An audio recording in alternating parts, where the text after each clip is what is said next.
I was planning to propose to my girlfriend at my sister's engagement party. Instead, I found them making out in the kitchen. What happened next shocked even them. 3 years. That's how long I'd been with Laura, and I thought I knew everything about her. The way she'd scrunch her nose when she laughed, how she always stole the last bite of my food, the little scar on her thumb from when she tried to carve a pumpkin in college. I was ready to spend forever with someone I thought I understood completely. My sister had just gotten engaged to this amazing guy she'd been seeing for about 8 months. He seemed perfect for her, patient, funny, treated her like she hung the moon. When she announced they were having an engagement party, I knew it was the perfect opportunity. I'd been carrying around this ring for 2 months, waiting for the right moment. What could be more romantic than proposing at a celebration of love? The party was at my parents' house, the same place where we'd had countless family gatherings over the years. Mom had gone all out with decorations, those twinkling string lights everywhere and flowers that probably cost more than my car payment. Everyone was there: aunts, uncles, college friends, co-workers. The whole house buzzed with that warm energy you only get when people are genuinely happy for someone. I'd tucked the ring box in the kitchen earlier, behind the coffee maker where no one would accidentally find it. My plan was simple: wait for the toasts to begin, retrieve the ring, and then ask Laura to marry me right there in front of everyone who mattered to us. I'd even practiced what I was going to say in the mirror that morning, feeling ridiculous but wanting everything to be perfect. Laura looked stunning that night. She wore this deep blue dress that made her eyes look almost electric, and she'd curled her hair the way I loved. She seemed a little distracted, though, checking her phone more than usual, excusing herself to the bathroom frequently. I figured she was just overwhelmed by all the family chaos. She'd always been more introverted than me. The evening was going perfectly. Everyone was laughing, sharing embarrassing stories about my sister, and the champagne was flowing freely. My dad had just started clinking his glass to begin the toasts when I realized it was time. My heart was pounding so hard I was sure people could hear it over the conversation. I slipped away from the living room, making my way through the familiar hallway to the kitchen. The house felt different somehow, charged with anticipation and possibility.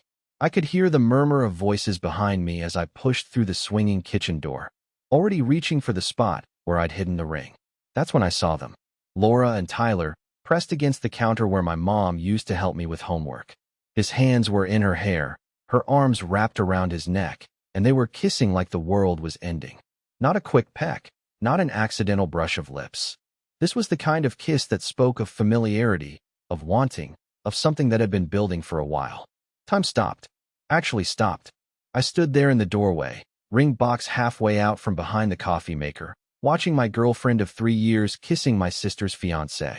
The man who was supposed to become part of our family. The man my sister was about to commit her life to. They broke apart when they heard me drop the ring box. It hit the tile floor with this hollow little sound that seemed to echo forever. Laura's lipstick was smeared, her hair messed up, and Tyler's shirt was wrinkled.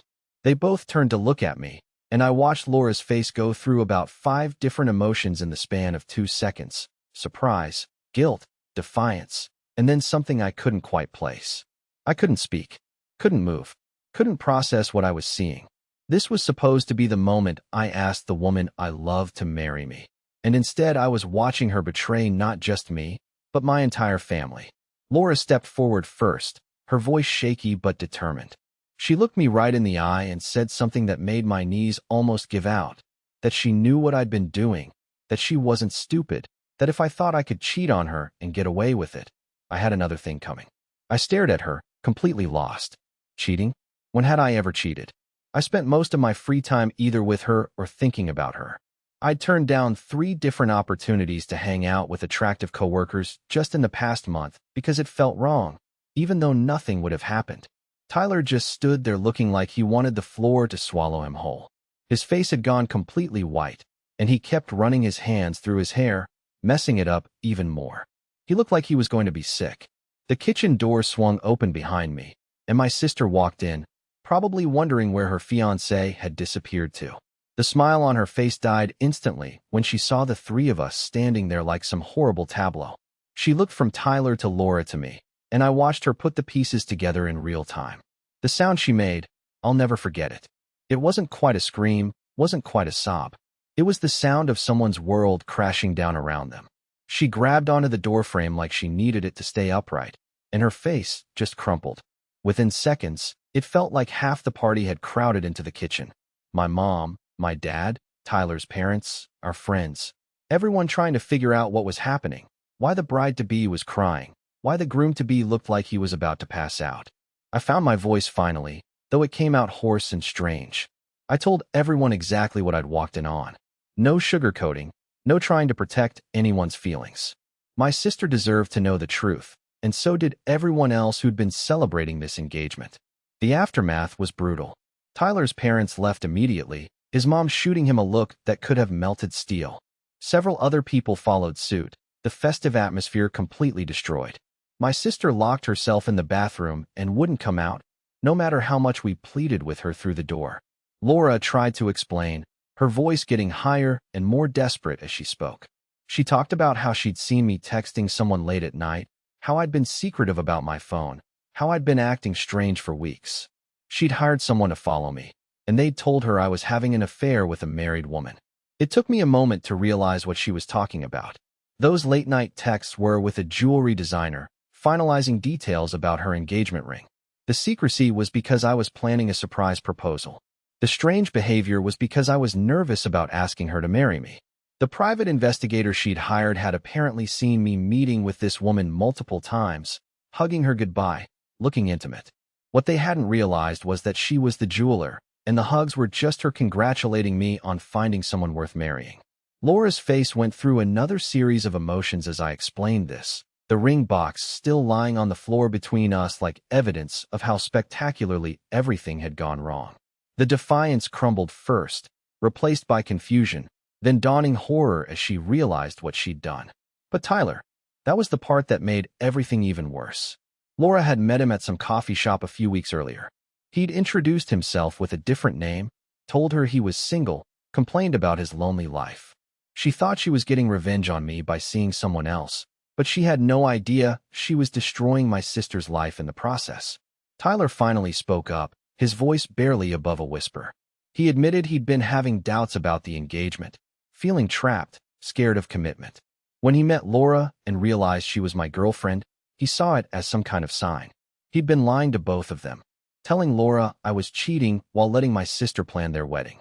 The party ended with my sister still locked in the bathroom, Tyler's parents demanding he come home with them immediately, and Laura sitting on our parents' front porch crying into her hands.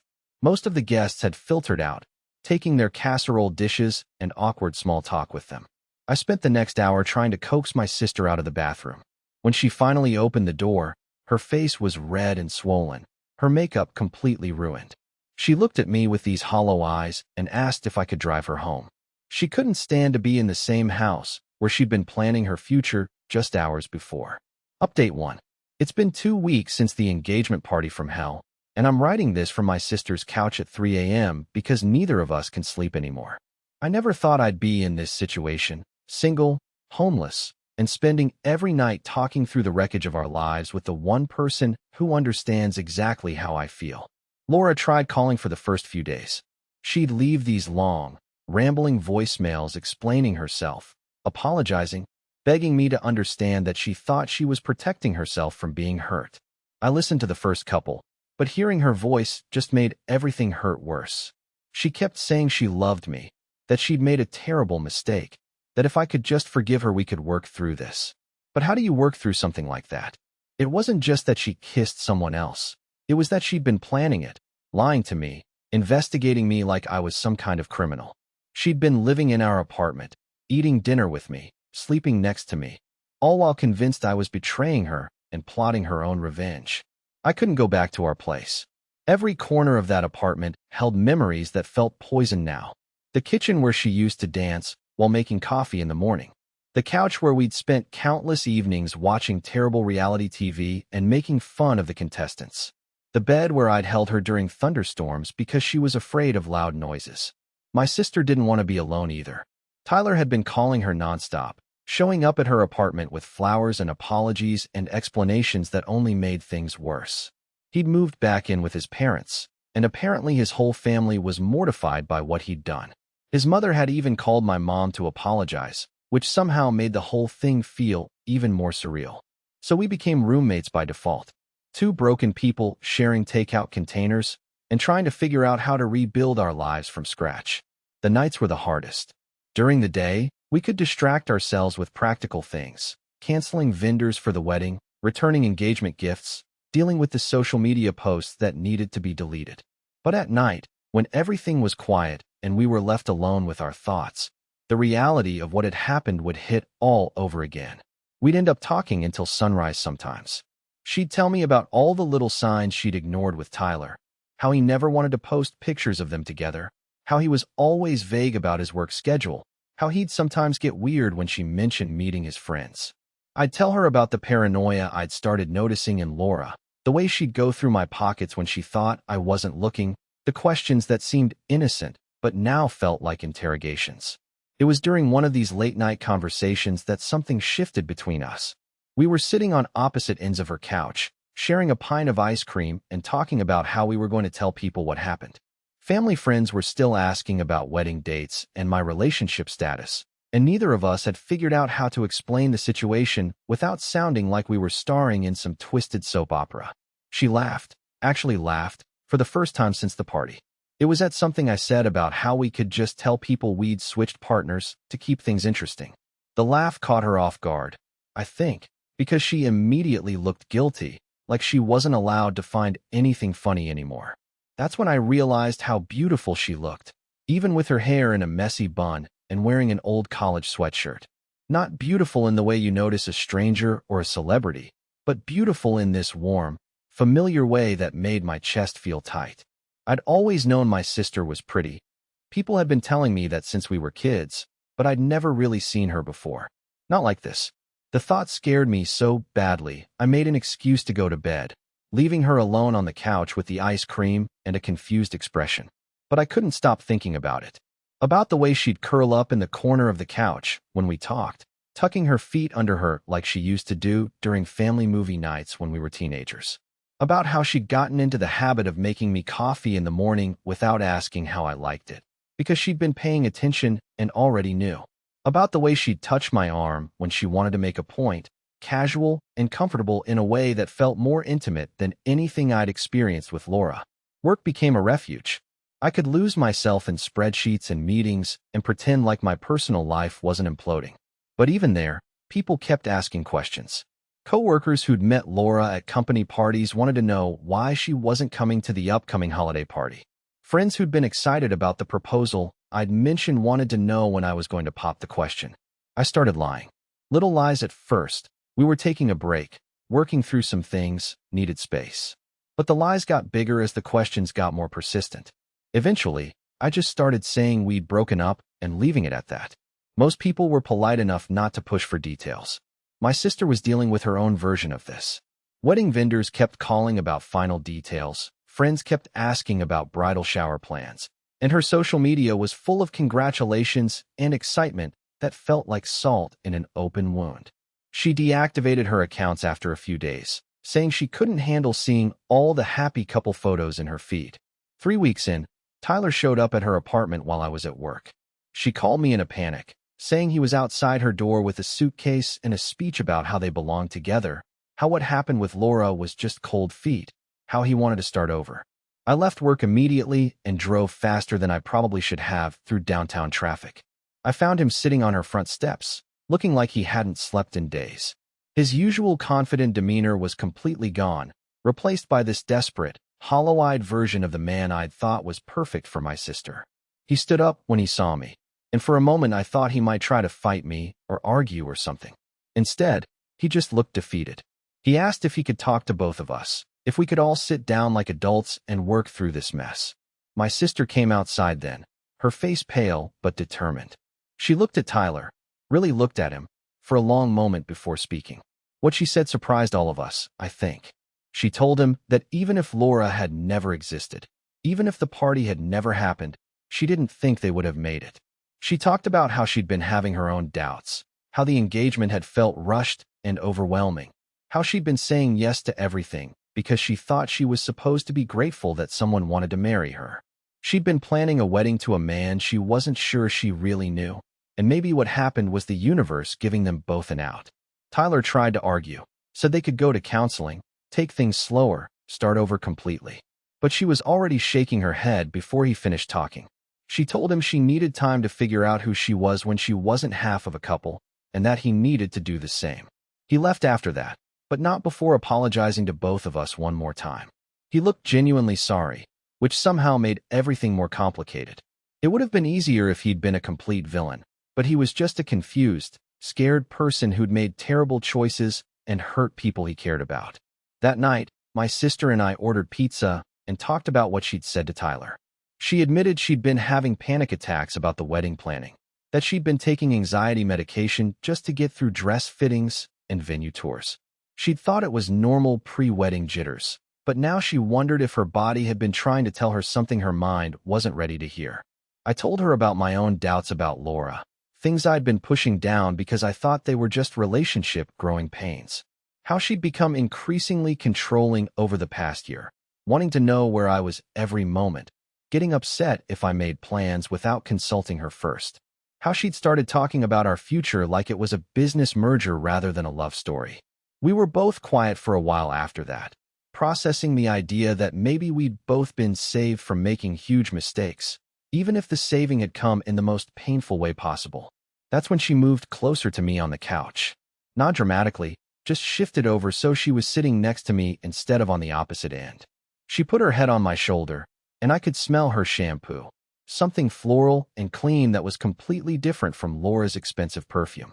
I knew I should move away, should maintain some kind of appropriate distance, should not be noticing how perfectly her head fit in the curve of my neck. But I didn't move.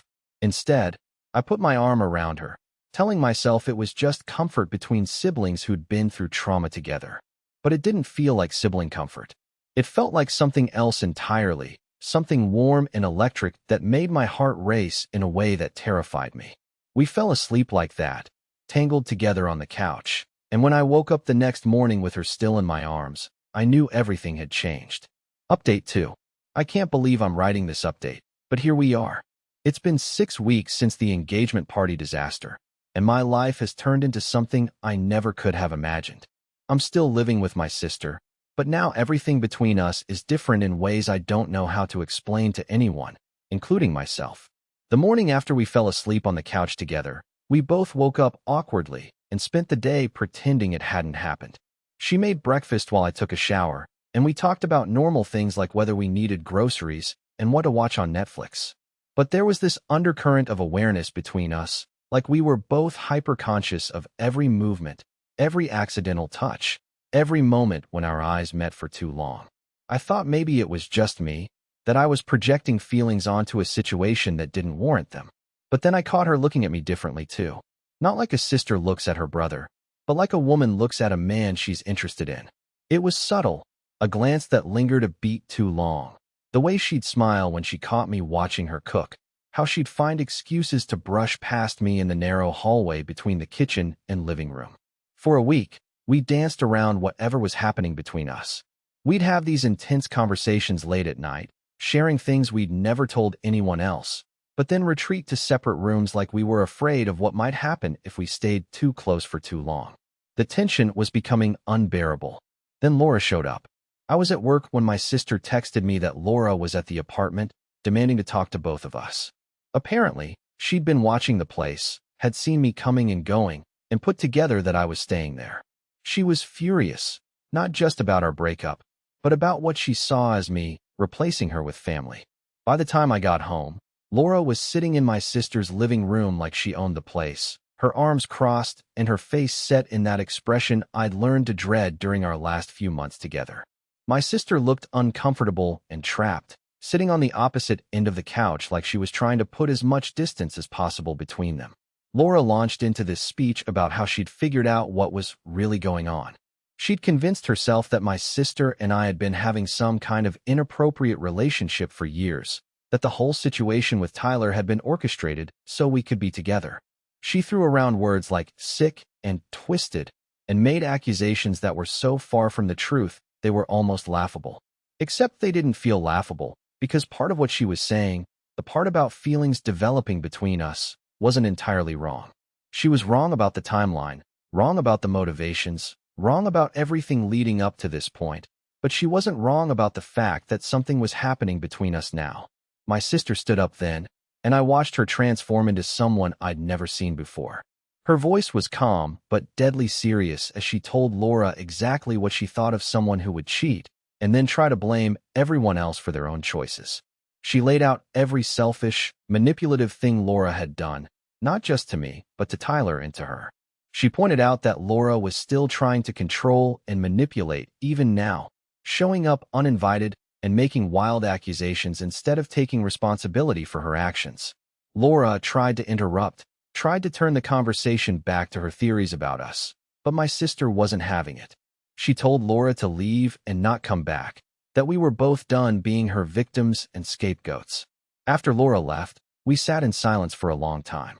The apartment felt different somehow, like her presence had forced us to confront things we'd been avoiding. My sister was shaking, whether from anger or adrenaline or something else entirely.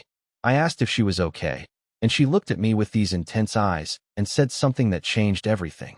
She said she was tired of pretending she didn't feel what she was feeling, that Laura's accusations had been horrible and wrong, but they'd also forced her to be honest with herself about what was happening between us.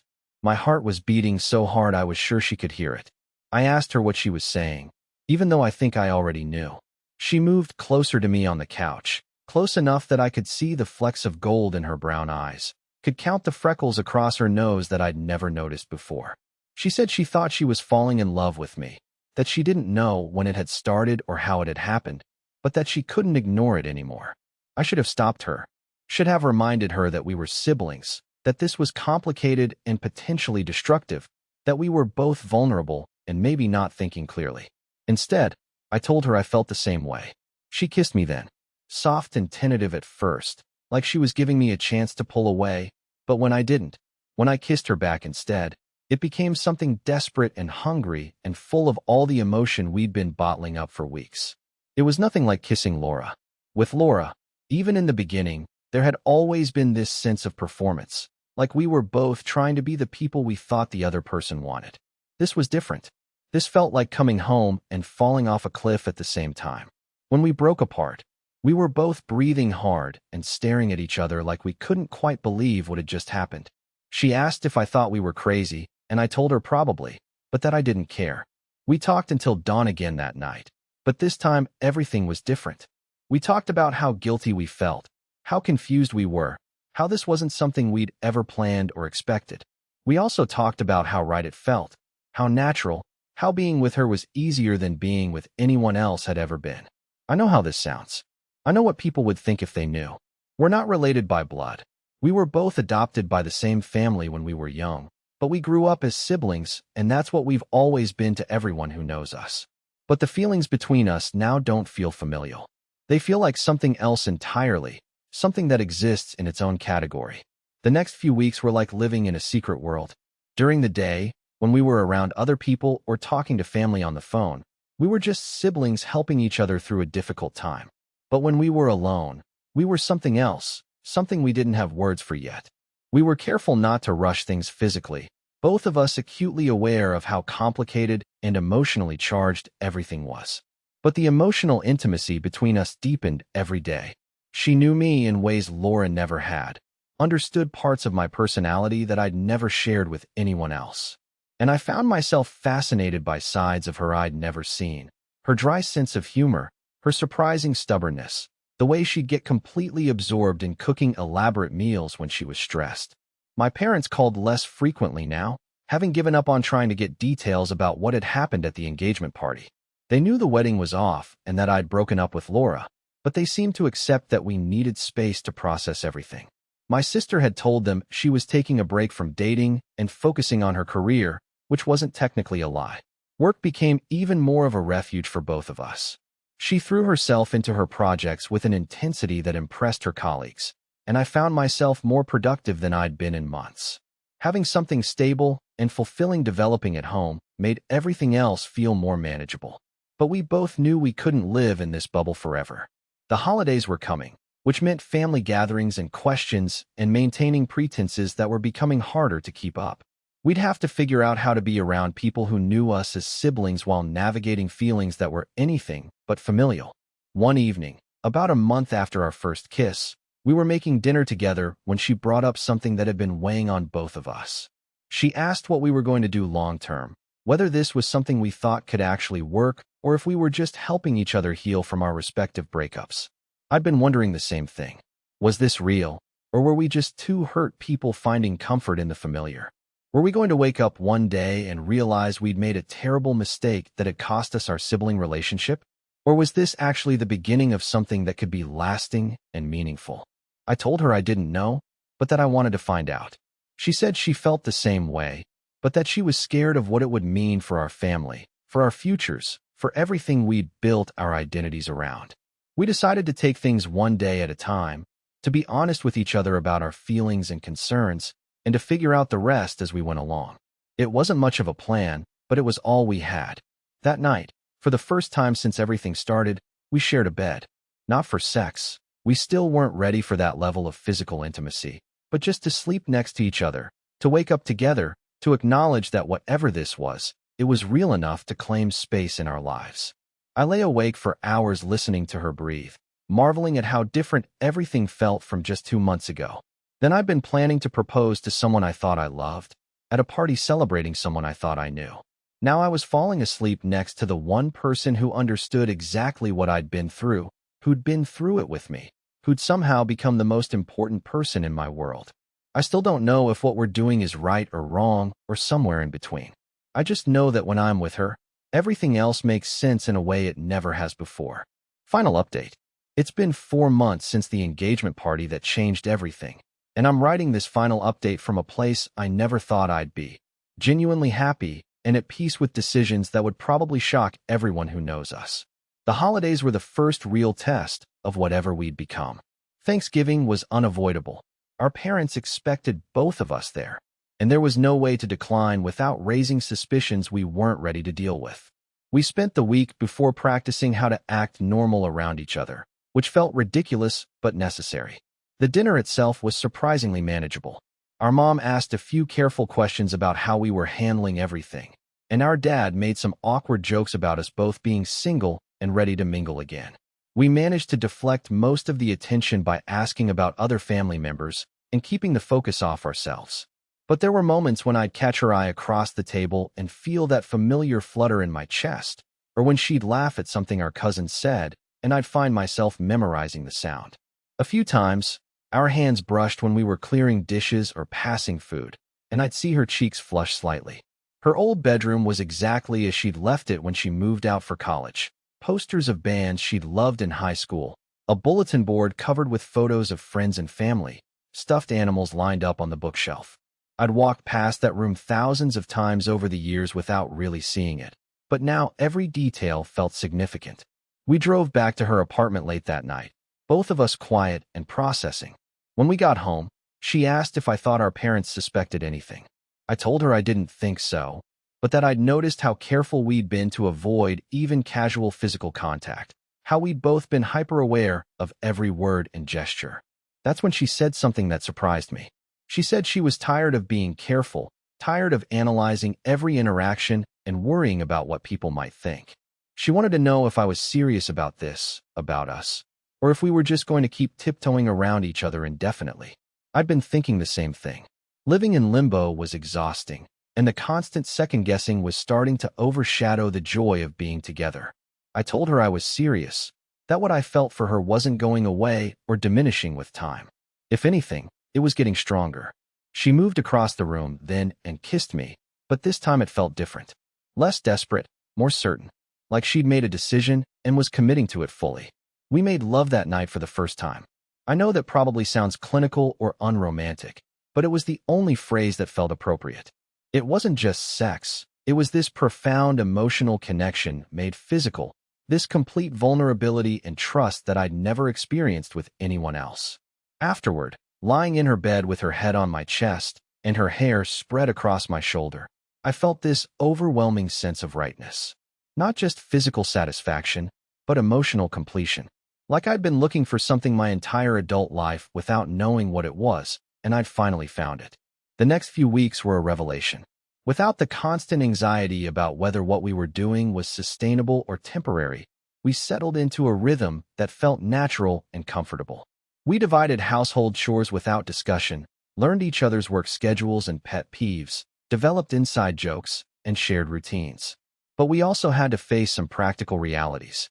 We couldn't live in her one-bedroom apartment forever, especially if this was going to be a real relationship rather than just an extended healing process. We started looking at two-bedroom places, telling ourselves we needed the extra space for home offices, but really just wanting room to grow together. The apartment hunting process was surreal. Real estate agents would assume we were a couple, and we'd have to awkwardly explain that we were siblings looking for a place together. Some of them would give us strange looks, like they couldn't figure out why two adult siblings would want to live together long-term. We started saying we were helping each other save money after difficult breakups, which was technically true even if it wasn't the whole story. We found a perfect place in early January, a two-bedroom with a big kitchen and living room, in a neighborhood we both loved. The day we signed the lease felt momentous, like we were officially committing to building a life together rather than just surviving our respective disasters. Moving in together was when everything really clicked into place. We discovered we had compatible decorating styles, that we both liked the apartment warm in winter and cold in summer, that we could share a bathroom without driving each other crazy. All the little domestic compatibility things that I'd struggled with in previous relationships just worked effortlessly with her.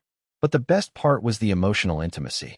We could talk about anything: our childhoods, our fears, our dreams, our completely irrational anxieties about random things.